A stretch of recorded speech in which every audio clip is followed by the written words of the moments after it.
Welcome to this session of what I did differently this year. So these are not big breakthroughs in ophthalmology, but fine, minor, conscious changes the speakers have made in their routine ophthalmic practice. There are small changes in their routine improvisation of techniques, changing protocols, or redefining old habits.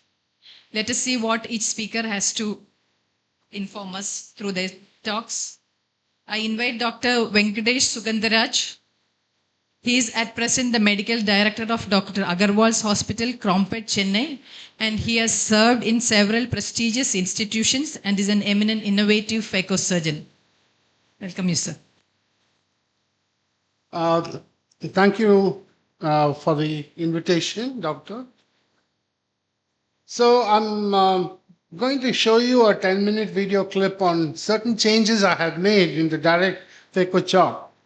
So I am a direct phaco chop surgeon, and I'm going to show you today the various changes that I've made in various grades of cataract.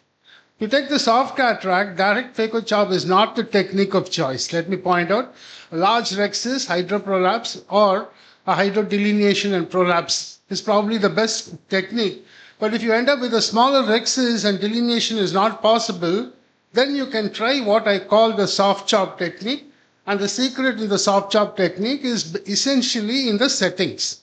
So what we do is you impale the nucleus with low power, so power of only 20%, an aspiration flow rate of 100 and a vacuum of 100 millimeters of mercury. Now once you have held the piece, then increase the vacuum to 250 millimeters and then create the chop by scoring on it. Sorry, aspiration flow rate of 10 cc per minute. So once you do this, you can use the sharp chopper and crack this soft lens like a cake. So the secret is you bury with low power and low vacuum. Then you increase the vacuum to increase the hold, and then you can chop with a sharp chopper. And you can see that with this technique, it's quite simple to create the direct chop even in soft cataracts. Normally, we suffer from a lot of crater formation, and this is because we're using high vacuum and high power in these cases. So you have to use low vacuum and low power. And once you hold the lens, there should be no power delivery at all, only vacuum to hold it. And then you have to chop. Very soft cataracts can be held with vacuum alone and chopped. This next, we'll move on to small pupil where I think the direct phaco chop really scores. Now, in this small pupil, of course, the challenge of small pupil is overcome when we use hooks or rings, but in this case, I'm going to perform the small pupil phaco without hooks or rings. The trick is, or the critical point here is to get as large a size of capsular rhexis as possible. So you have a pupil hugging capsular rhexis, or you can just carry the edge of the rhexis behind the pupillary margin. This is of great importance because the rhexis size will control the rest of your phaco. Then the cortical cleavage hydrodissection is a must. If this nucleus does not rotate, then you cannot perform phaco. Then you see that the whole procedure of direct phaco chop, its great advantage is you can stay within the central 2 millimeter of the nucleus, that is in the central 2 millimeter of the pupillary area, and perform the chop and all the disassembly procedures. Having driven the phaco tip in with sufficient amount of power, say 30%, and a high vacuum of 300, you hold the piece and then you can just chop these pieces. And remember that when you're dealing with smaller pupils, there's also a smaller capsular rhexis size. So you have to create as many small fragments as possible. If you just create 4 fragments like your stop and chop technique, then it won't be possible to mobilize these nucleus fragments because the rhexis is small. So multiple smaller pieces have to be done. So I generally do about 6 to 8 fragments before I attempt mobilization into the central space.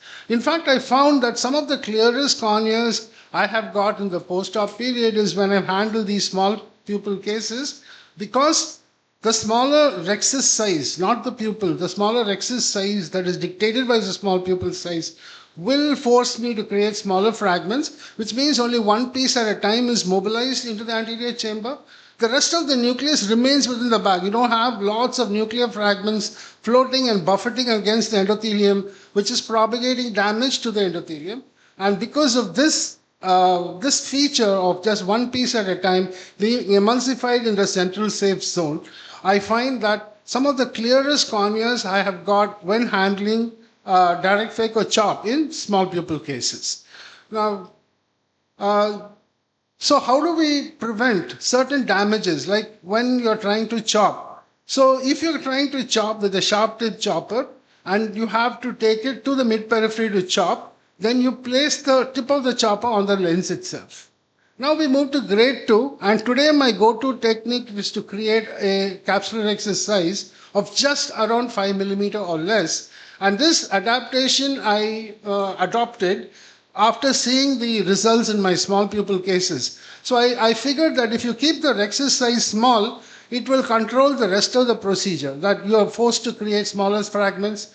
The entire lens remains within the capsular bag while you mobilize the smaller fragments into the anterior chamber and remove it. And this is the reason why in grade 1s and grade 2 nuclear sclerotic cataract, my rexus size is about 5 mm or just below 5 mm. In denser cases of cataract, I would use a 5.5 mm capsular rexus. Now you see that I am taking the sharp chopper. This is a Mohanrajan chopper. I'm using a 1.75 Mohanrajan chopper. And you see that I'm not chopping 1 millimeter in center of the, in front of the hold. I'm actually going to the mid periphery. It makes a lot of sense to crack the nucleus in the mid periphery because the lens is thinnest there. The lens being spindle shaped is very thin close to the periphery. The crack will immediately happen and the crack separation also will occur. If you are scared that you'll actually nip the rexus while carrying it there, the simple thing is to place the tip on the lens surface and then drag it to the periphery. This way you will never damage the edge of the capsular rexus. Only if you lift it and place it in the periphery will you damage the edge of the rexus. If you slide it along the lens surface, it will just push away the piece because it's got a blunt end. And then finally, after cortical aspiration, when I put in the intraocular lens, you see that there is a fantastic overlap of the rexus margin over the IOL because it's a sub 5 mm rexus. Even if it is slightly decentered, it will work. There is something called mid-peripheral chop I'll be using in harder grades of cataract. Look at this cataract. This is a grade 3 to 4 nuclear sclerotic cataract, and this is a change that you will see. I'm chopping from the peripheral portion and see how the chop happens like a hot knife through butter. So what I did is I took the sharp chopper, slid it along the surface of the nucleus till I reached almost the peripheral portion, and I initiated the crack and chop and separation from close to the nucleus peripheral location. Now, this we all know is like a horizontal chop, whereas a vertical chop is done more centrally. So this is why I call this technique the combo chop, because you're combining the horizontal chop with the direct vertical chop. What is the advantage? In a horizontal chop, the forces that help to break the nucleus is a compression force as the nucleus gets trapped between the peripheral and the central instrument. It compressed and cracks. Whereas when you're using a direct vertical chop, it is what is known as a chop force or translation force that splits the lens. So when you do this combo chop for harder grades of cataract, you will find that the crack and separation happens with greater efficiency. Another simple tip I want to tell you is that if you want to get clear corneas, you should be very careful to control the plane at which you emulsify. This is the safe zone. The supracapsular zone is the safe zone. But if you emulsify close to the endothelium, it's the unsafe zone. How will you know it? If we are using a standard 30-degree bevel tip, and if during phaco the bevel is visible to you, it means you're holding the bevel horizontally or very close to the endothelium. The same tip, if it is held in the correct angulation, you will find that the bevel is not visible. I call this the bevel sign, and this will help us to find out the depth or the plane at which emulsification is taking place. Very simple. Of course, it works only for straight tips and not curved tips and only, So this is the surgery done by my junior. You can see that she's emulsifying the pieces close to the endothelium because the bevel is clearly visible. And she usually complains of having a lot of striate keratopathy. But the correct way to do it is to angle the phacoprobe in such a way that you're doing the phacoemulsification in the supracapsular space. Then finally, I think we're having some feedback, right? I'll give you, am I audible?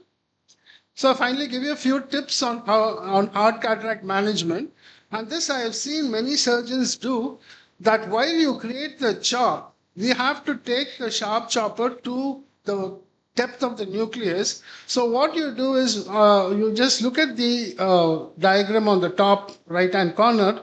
You flex your hand so that the chopper becomes like a paddle. I call this a paddle maneuver. So the sharp tip of the chopper is facing inwards and the blunt tip of the chopper is facing posteriorly. So you make it like a flat instrument instead of a sharp instrument pointing posteriorly. This intuitively happens in many of us, but in case we are not doing this, we can follow. In very hard cataracts, it is critical to remove the central endonucleus core, because you will find that very hard cataracts, you're not able to get a through and through chop. But when you get the central nucleus core, then you can remove it. Finally, instead of creating large lateral separation, you can do this rotational separation. I'll just show you how the rotational separation works. Hold the piece, don't move it laterally, just rotate the piece. And as you rotate it, you will create the separation. This will not put any strain on the zonules and therefore much more safer to the patient. And finally, the most important carry-home tip we can take home today is when you're doing the last piece emulsification in patients with hard cataracts. That's when you have that danger of last piece PC rent. Now, in order to prevent this, I always stop the surgery and put in some viscoelastic because it has got a higher viscosity and more drag, and it helps to effectively combat the surge. And this will help me to manage these cases without the risk of getting a PC rent and having a heartbreak and a sleepless night. Thank you for your attention. Thank you very much, sir. It is indeed a pleasure to look at this newer technique. So we will have a lot of discussion time in the last. So we'll go to the next presenter. Dr. Rani Balamurali Krishnan is basically going to present to us a revolutionary thought of doing away with betadine and chlorhexidine scrubs. I don't know whether all of us would be shocked by that proposition. Let's hear what she has to say. Thank you, Dr. Gopal. Good morning to all. The topic is, should we do away with scrubbing? So the background, why we ever thought of this?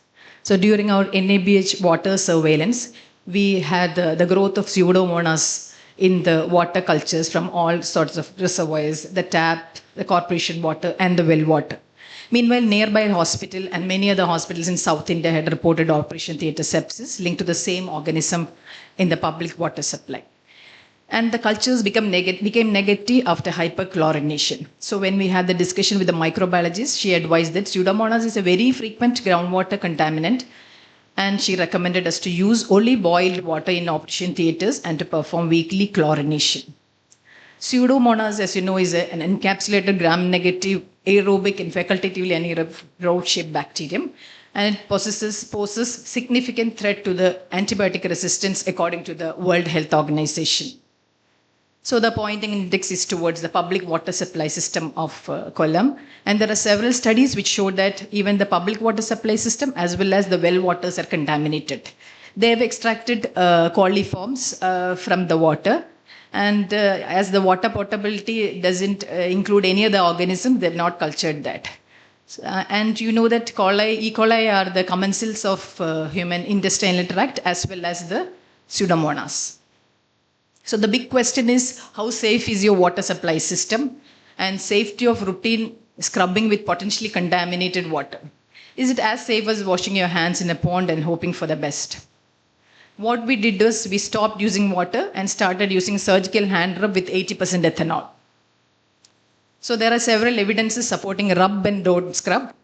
The pioneers and advocates of hand rub is Royal College of Surgeons, Edinburgh, UK. And there are several other studies in the net which we can get, which says that surgical hand rub is equivalent as hand scrub. So how we implemented is that this is the procedure. All persons entering the operation theatre should wash their hands with hand wash solution in under RO water and change into OT attire only after washing your hands. Perform rubbing upon reaching the sterile zone, and hand rubbing follows WHO standards. There should be somebody to monitor your hand rub.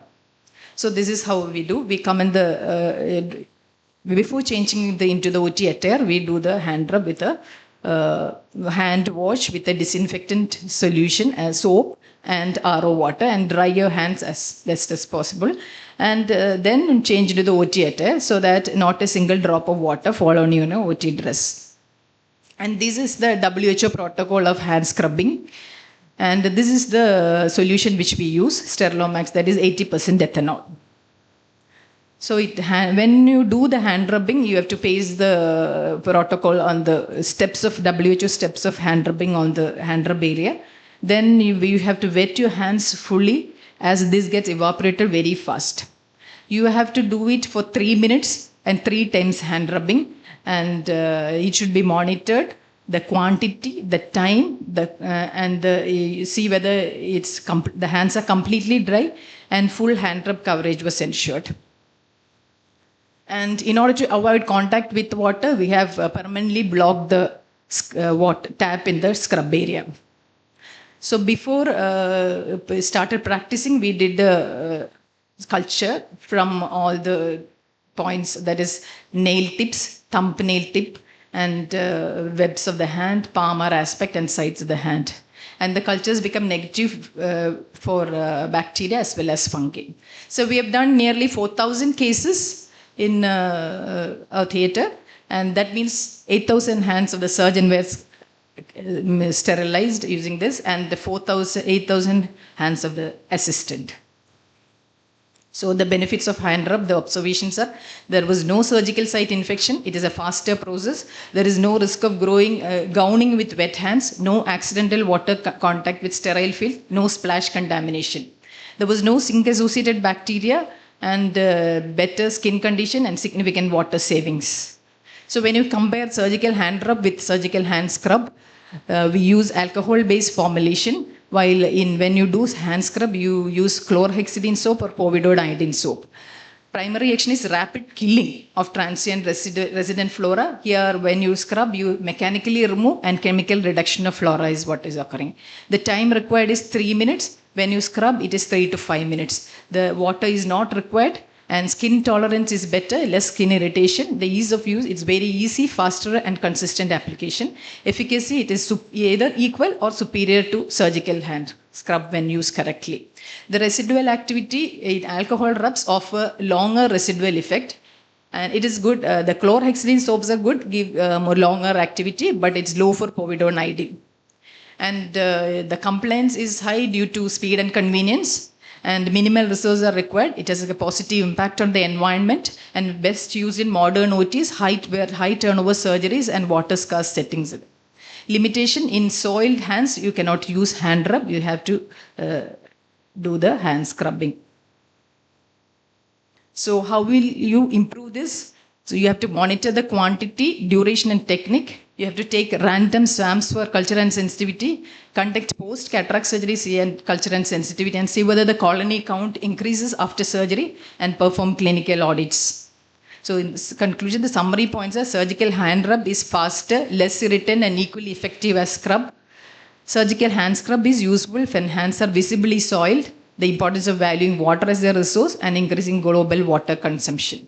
So before I conclude, I would like to pay tribute to Ignaz Philipp Semmelweis. He is considered the father of hand sterilization. He has detected that in maternity wards attended by male doctors who did autopsies and then came to the ward for attending patients had higher incidence of maternal sepsis than in the wards attended by female midwives. So he assumed that some sort of sepsis was contracted from the doctors who attended, or from the bodies, the autopsied bodies. So this he invented, this he proposed, and he proposed the technique of sterilizing hands using chlorine. So this he found out many decades before the invention of microorganisms by Louis Pasteur, Robert Koch, and Joseph Lister. Thank you. Thank you for your patient hearing. Thank you very much, Rani. I think that would be a very revolutionary thought process, which would have a lot of discussion later. So next in, I will present my change on how to decide whether a diabetic macular edema is resistant to VEGF or not, anti-VEGF or not.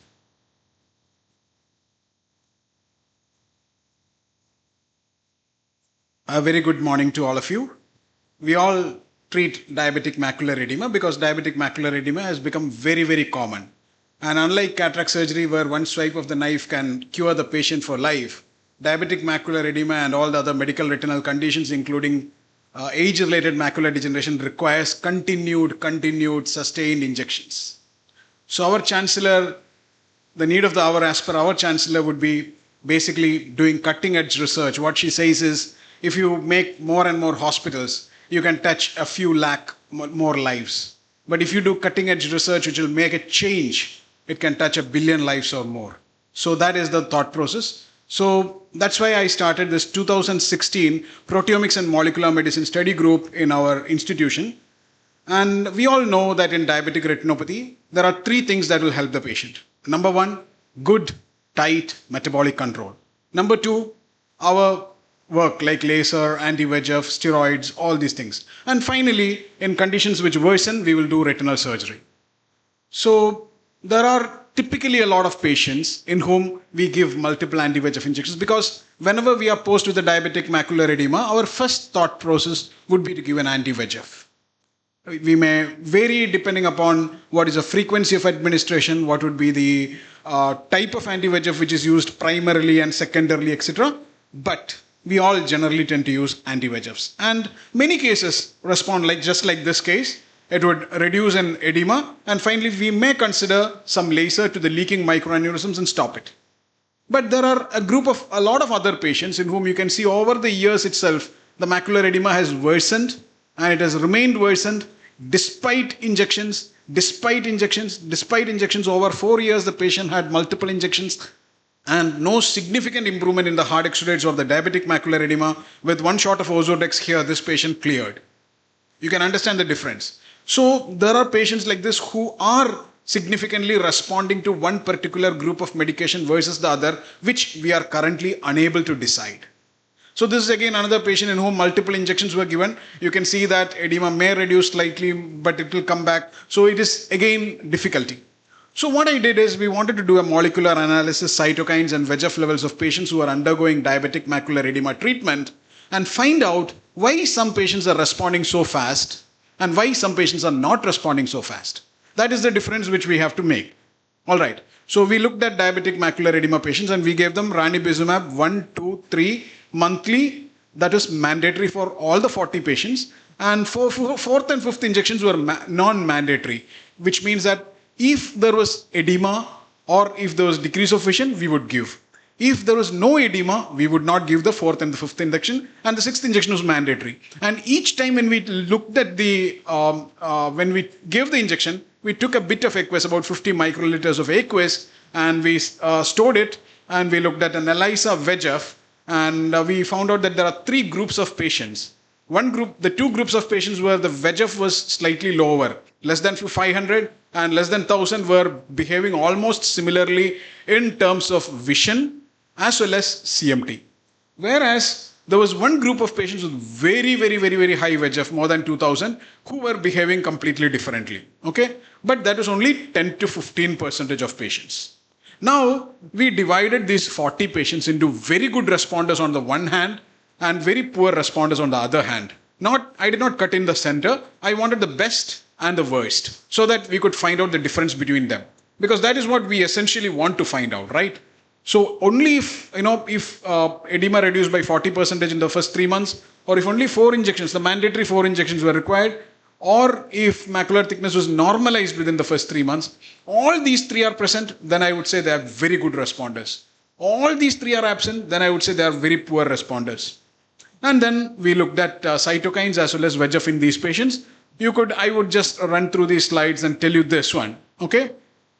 The red is the non-responder patients, which means that their visual acuity and the edema is not better. And you can see the CMT and the best corrected visual acuity. This is logmar. That's why it's higher. So they are worse in the red worm.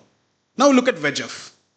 VEGF of the red worm is actually lower than the responders, because the fourth and the fifth injection were given in these patients, whereas fourth and fifth injections were not given in the other patients. So it is not non-reduction of VEGF which is actually causing them to be non-responders. It is something else. So now our attempt was to find out what it was.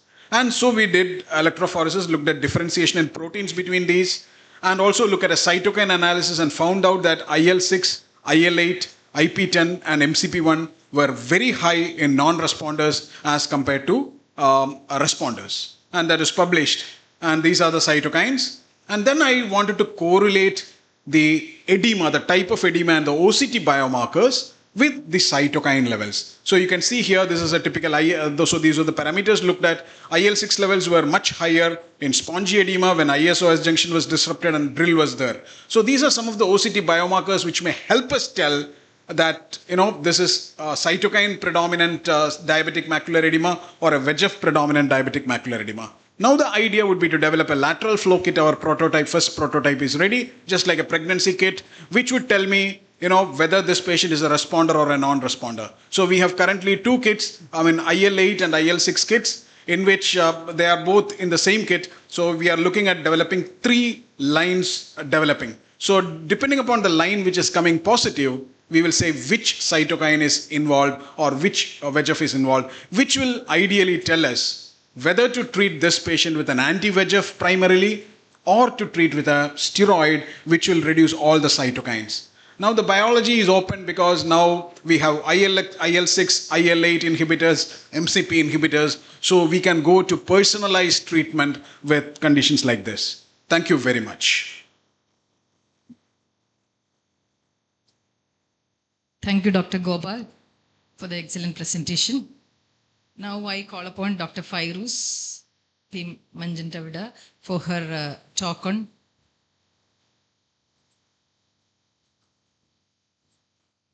ileoplasty, minimalistic approach to ocular oncology. Very good morning to all of you. Thank you to Dr. Rani, especially for curating an amazing IC, which is very different from the rest, and for the KSOS Scientific Committee for having me here today. It's a pleasure to be in Kerala, and I will be talking about minimalistic approach to ocular oncology. Cancer is an endemic disease worldwide. And well, how we have visualized cancer in the past has completely changed in the present, and that is what I'm going to talk to you today, and these are my affiliations and my disclosure. So targeted therapy is something that we have been talking a lot. So since we have identified cellular, molecular, and genetic approaches and signals in different pathologies in human body and cancerous cells in the body, so this came to the development of targeted chemotherapy or molecular therapy, where you identify these molecules at the cellular level, target them, and selectively kill them. And this is called a magic bullet. This is a precision medicine in oncology that we are following at this current point. Now, cancer therapy has evolved. We have seen, to start with, surgical excision alone, then chemotherapy. Well, chemotherapy is currently also considered to have an excellent outcome, but what it lacks is the selectivity. Selectivity of the tumor cells, selectivity of the organ, and also causing systemic toxicity. So as I said, identification of these molecular targets we have been able to target this particular cancer in a very different way. So earlier we used to talk about pathology, then came an era of immunohistochemistry, and now in future and currently it's going to be completely molecular pathology, where you identify the molecular level and the cellular mechanisms of the tumor, you identify the markers as well as the genetic markers and go ahead. So the first targeted therapy was identified in breast cancer. And where are we in ocular oncology? We have various molecules which has already been identified in uveal melanoma. Retinoblastoma, not in practice. Conjunctival SCC, we use it a lot. BCC, conjunctival melanoma, and orbital lymphoma. So the pathways and targeted therapies in eyelid BCC is something which came and introduced to ocular oncology initially. Now, the question is, are these FDA approved? Yes, few are FDA approved. Now, are these available in India? Yes, we do have availability in India, and the only disadvantage and the pitfall is the cost, that the financial burden that the patient has to bear. So we have cetuximab, we have erlotinib, we have BRAF inhibitors, we have rituximab. Well, in uveal melanoma, still these targeted therapies available only in United States of America. I'll take you through a few cases. So this was a patient, very classical, of a conjunctival lymphoma with a salmon-colored appearance. So what I went ahead doing was, I decided not to radiate her. I went ahead taking the lesion. It was involving the inferior oblique and the lateral rectus muscle. So it was completely excised. But at microscopic level, I cannot assure that it's completely excised. So what we went ahead was, it was CD20 positive extramarginal B-cell lymphoma. Rituximab is an anti-CD20 receptor drug which targets these lesions. So she underwent local injection of rituximab for whatever the residual was, and she's doing really well after 7 years. CD20 positive, this was my first case, but now it has been very frequently used in my practice as rituximab. This is yet another patient with lymphoma, CD20 positive in the conjunctiva, and this is how we inject. It's a very local injection, totally minimally invasive, and the patient hardly has any side effects post-injection. So this is intralesional injection. This is a lesion involving the entire inferior fornix. So, well, you balloon up the conjunctiva in and around the lesion as well. Now, going on to conjunctival melanoma, what we have is nivolumab.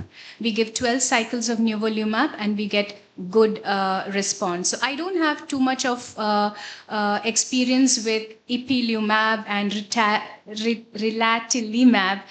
Very difficult to pronounce. Even, certain drugs have been in vogue.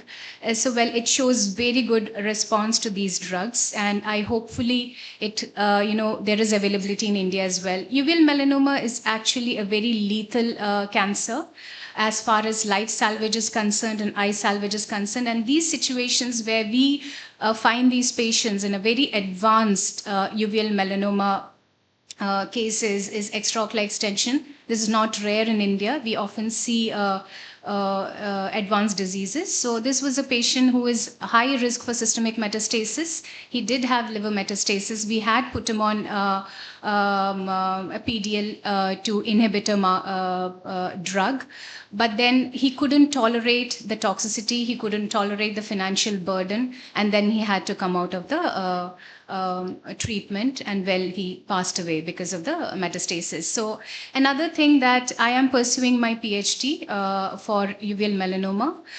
We do have a lot of genetic testing available, but it's not feasible in India because of the cost. Something which can be really done is an immunohistochemistry, which is not expensive. Every uveal melanoma patient, it is good to do a BAP1 immunohistochemistry if you have an enucleated specimen in order to know the prognosis. And this is one of my topic for my research. Well, everything has a downside. The adverse events are also there. It causes a lot of itis, which has to be taken care as well. Now, diffuse ocular surface squamous neoplasia, this eye usually would have been exenterated, which is completely diffuse, including the caruncle. What we do is we go and do the biopsy. This was invasive in the caruncle. Rest was dysplasia. Well, I went and did a conservative approach in this case where cryotherapy was done in the entire lid margin, topical interferon eye drops, and injection of interferon in this lesion. And this was the result. So, well, eyes can be saved. It need not be exenterated. Now, this is venolymphatic malformation. So, rituximab is being, bleomycin has been used as venolymphatic malformation, and this is the results that we get. And we have various reports in that, but there are certain situations with venous malformation, we often find it very difficult either to operate or treat it. So what I went ahead doing was injecting bleomycin in even venous malformation. This is also a varix where you can see how clearly it is clinically documented with apoptosis on Valsalva's maneuver. These patients are also treated with injection, and this is a three-way valve mechanism where you aspirate and then you inject. New in radiotherapy, 50 seconds. This is lymphoma again. What we have done is ultra low dose radiotherapy. Instead of 2400 centigrade, what we use is 200 centigrade day one and 200 centigrade the second day. And there are reports, and this is what I have been doing. Already documented 8 cases. That was for the conjunctiva bilateral. This is for the orbit in the right eye, and patients are doing extremely well. So I would say journey of precision medicine and oncology is the way ahead, and it has to be patient-centered, customized, holistic approach. Well, future, we are going to see so many other things like immunonanoformulation. I believe less is more. Thank you, and keep your patients safe. Thank you so much. Thank you, Dr. Fairuz, for the excellent presentation. Now I invite Dr. Sanita Satyan for her talk on multidisciplinary integration of rehabilitation strategies in children with special needs.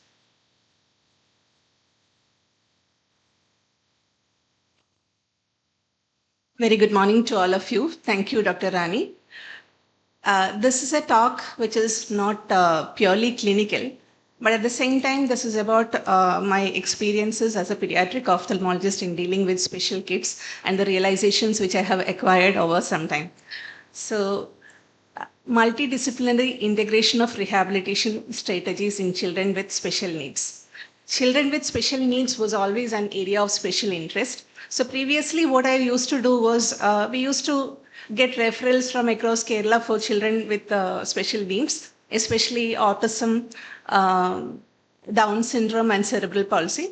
And they used to be evaluated at my hospital with a pediatric optometrist and an ophthalmologist. So I got some opportunity to work in close association with a institution called National Institute for Physical Medicine and Rehabilitation, which is based in Thrissur, which is a Apex Institute for Rehabilitation for special kids under the Department of Social Justice, Government of Kerala. So when I started working there, what my experience was entirely different, because instead of seeing children in the in my clinic, I was actually a part of a team which looked onto the child on the real time, which consisted of developmental pediatricians, occupational therapists, special educators, social worker, psychologist, even ENT specialist, and many other specialities. So this has changed my outlook as how we approach these patients, and it has helped me to understand their ability and disability in a holistic perspective.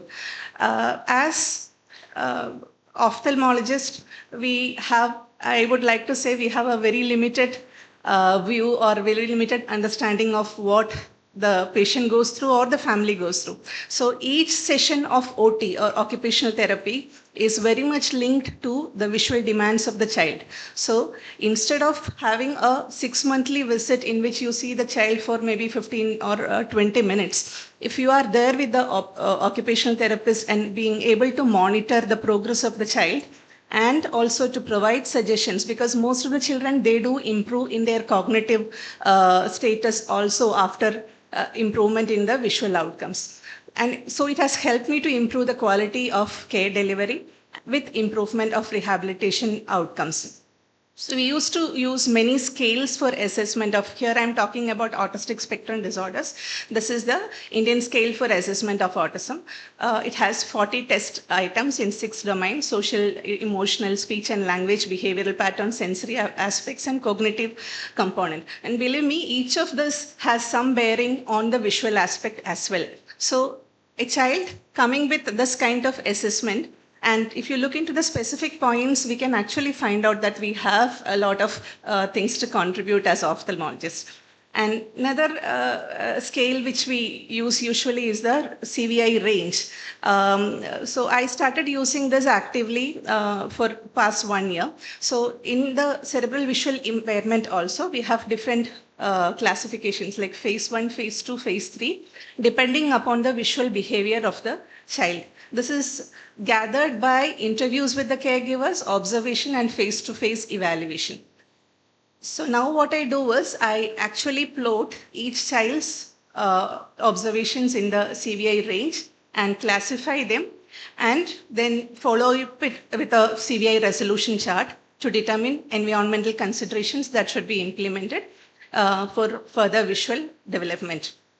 So this is the CVI resolution chart. All these are freely available in the net. Basically, what it happens is it helps us in a systematic, holistic evaluation of a child and the family and the kind of interventions which can be feasible in to the family. Because it's not always that once you see the child and do this, do that, they may not be able to follow it up thoroughly, though even if they want to. So this has resulted in more dedicated monitoring of the patients, and this has also brought a lot of satisfaction to me as a pediatric ophthalmologist. So this is what I wanted to share with you as something which I have done more thoroughly in the past 1 year. Thank you.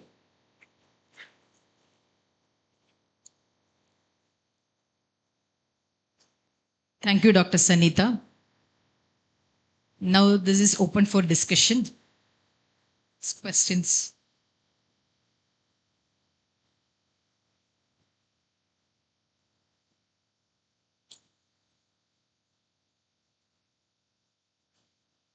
So first, let me ask you,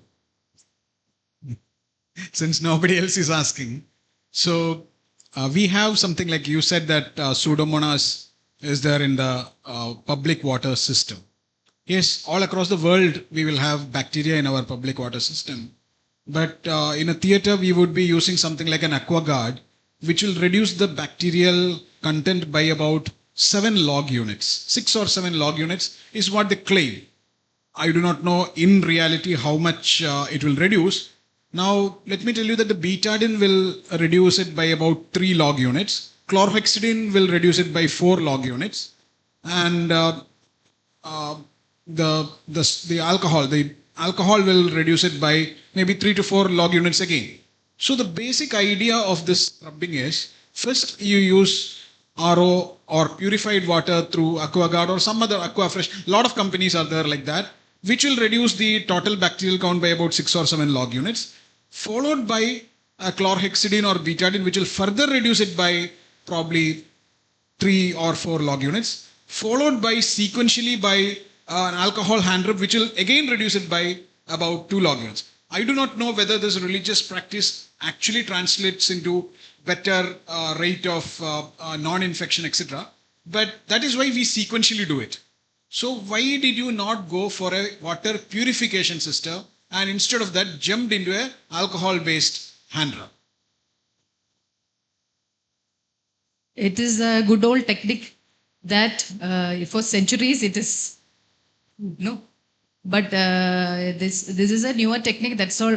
When we have a water positivity, with that, how can you proceed? Your water purification system after the purification also gave you Pseudomonas. Yes, after the purification we got Pseudomonas. And let me ask you, what was your incidence or prevalence of ENDOF before and after you changed? Was there a difference? No, there isn't. There is no difference. Yeah. Okay.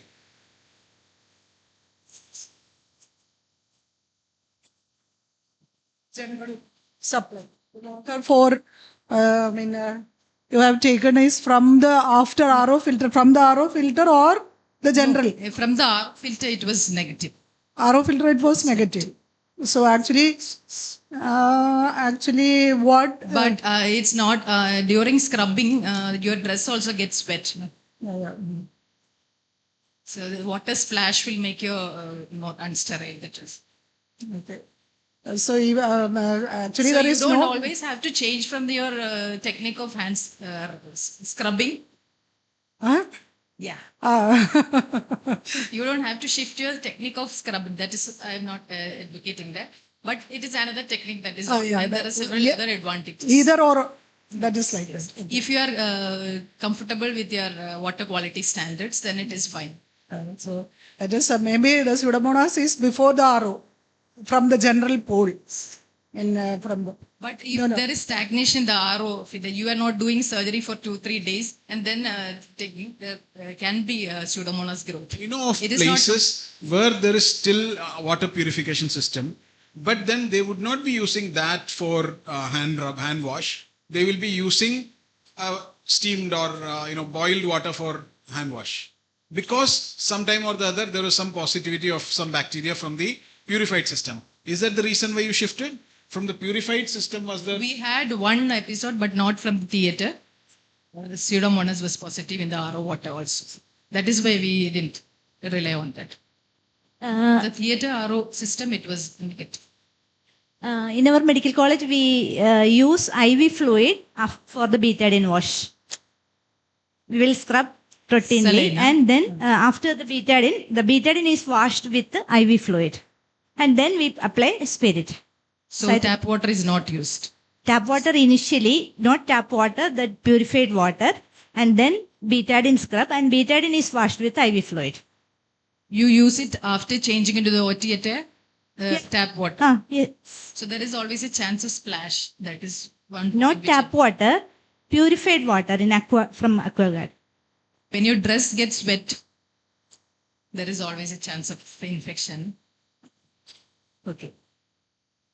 Sir, what do To you, prevent infection, we in different places we are using different options. After in Yes, our yes. hospital, after scrubbing, after putting gloves, we wash the gloves with to remove the powder with the IV fluid.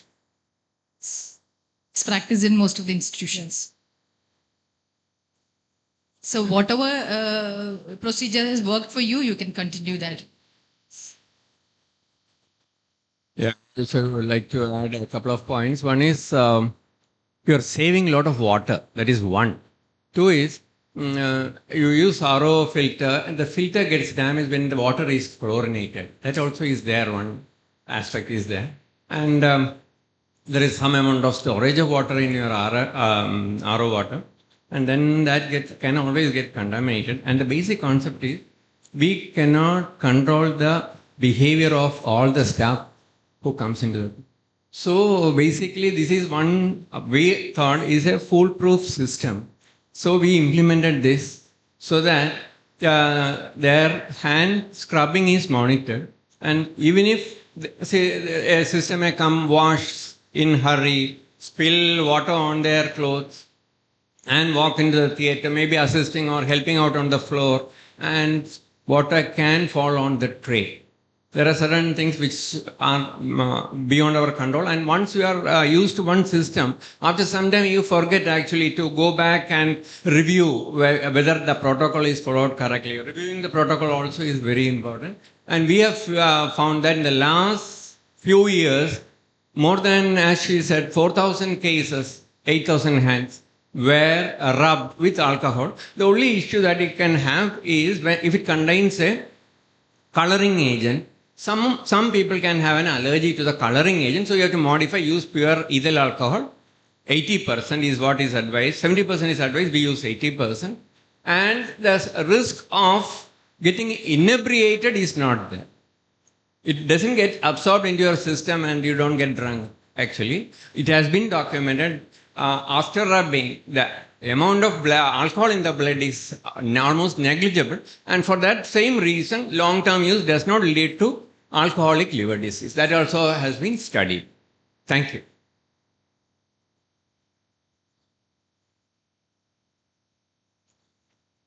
Any more questions?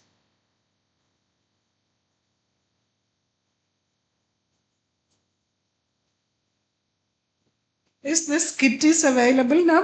Not available. It will be in practice. Bringing out a kit. Three it- things you are yeah. looking for. For Yes. bringing out a kit, first we need to develop a protocol, then give it to validation, then provide all the. So it's a 5-year It is process. in which stage now? We have just developed a prototype. So after during each injection, you are taking aqueous, no, or no, during no. before the first injection. No, now I am not practicing this, Okay. but in the sense that prototype. No. When you develop that during that research, So before the first injection, you before are the first injection, during the second injection, third injection, fourth and fifth were like only the non-responders got. So we know that those are the patients whose, at the start we will not know whether who is a responder, who is a non-responder. Yeah. But at the end of the study, we will know who is a responder, who is a non-responder. So we will look at that baseline as well as what is happening in the subsequent visits. So all the patients, whenever you give VEGF, anti-VEGF, VEGF will reduce. There is no non-reduction. So that is not the reason. So there are some diabetic macular edema which are completely driven by cytokine pathway, not by VEGF. They are probably chronic. They may be having more hard exudates. They may be having more time also is important. time also is important. Diagnosis of macular edema is now become molecular classification, isn't it? Not really. Now, that is why I tried to correlate. See, for each person to get an aqueous and do all these tests is not very easy. So that is why I tried to correlate the cytokine rise with the OCT biomarkers. That's a similar question I would like to ask Fairuz also, because you are doing, because lot of these ocular malignancy, we will not be able to enucleate or take a sample from. Right. So we have to look for, maybe you have found out, maybe it's in the literature, I do not know. I was just asking, are there any biomarkers which can tell us it is CD20 positive or it is this positive or that positive? So we do have, as you said, biopsy is not always possible. We have reports and research on tear markers, where you put a tear strip and then find out the cytokines, and that is pretty much there. Lots of studies are there. Second is, even we have something called ccDNA, where for retinoblastoma, where you can actually look into whether there is a metastatic potential of the disease, and that is just a blood. If blood for you is not invasive, right, yeah. So there are many markers which can be detected through blood. Tear markers are on the way, and of course, aqueous samples is something that we speak a lot about liquid biopsy now, but aqueous is again a little bit invasive. Yeah, right. Yes, tear markers and blood markers are there, for them. The tumor, looking at the morphology of the tumor, imaging, are there any biomarkers from there? Not really at this point of time. Morphological. Not really, yeah. But then definitely it's going to be the future. It's mainly specimen-oriented molecular pathology that we have, It's always a surgical excision and then going for a high-grade cellular and molecular pathology. And that is there everywhere. From pediatric tumors to adult tumors, we always go for genetic markers now. It's not the basic pathology, yeah. So.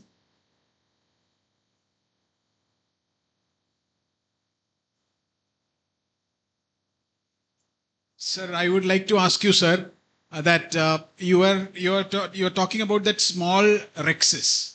So in all your cases, you would make a rhexis which is about sub 5 millimeters? No, only grade 1 or 2. So if it is a harder grade of cataract, then see, basically what happens is if you have a smaller size rhexis, it's got advantages and disadvantages. The main advantage is it helps to keep the lens within the bag. So if you have a large rhexis, the minute you mobilize one piece, the whole lens moves anteriorly, and therefore there will be small break-off factions that keep hitting against the endothelium, producing damage. So, but you have to create small size fragments.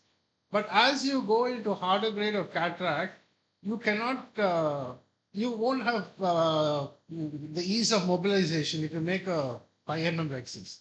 But for grade 1 and 2, if you make a 5 mm rhexis, I call it as a rate limiting step. Because So the classical teaching controls the rest of the procedure and you end up with clear corneas. The classical teaching would be that a smaller rhexis, more chance of capsular tear or PCR for a beginner probably, and probably more difficult to put in the intraocular lens That is why we will say, okay, the rexus should be this big, etc. No, the rexus, no, is a very elastic thing. Even if you have a 5 rexus, the 6 optic of any IOL will comfortably go through it. Putting the lens is not a problem, but yeah, the hitting the rexus edge or chopping it or damaging it is a likelihood. But that is why if you do a direct chop and you focus all the maneuvers within the central area, then you won't have this problem.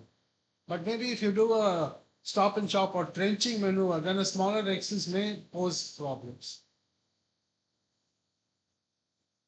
Thank you, sir.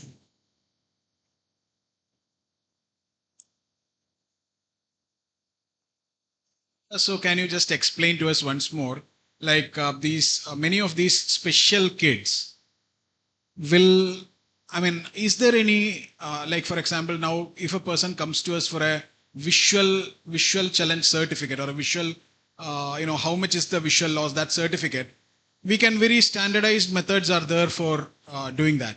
Do we have any certification system for special kids with visual problems, which say this much disability is there or something like that? Yeah, usually we go with the Government of Kerala standards only, sir, which is common in the medical board is there, and then they, depending upon the different spheres of affection or physical, all those cognitive things. That is a holistic definition. Right. I'm just asking about a visual deficiency. Is there a visual deficiency? No, right now we are It's using not there. only the usual thing, but it has to be improved because autism and all, it's a visual perception disorder. We cannot grade them with our usual. I think time is up. Thank you all for attending.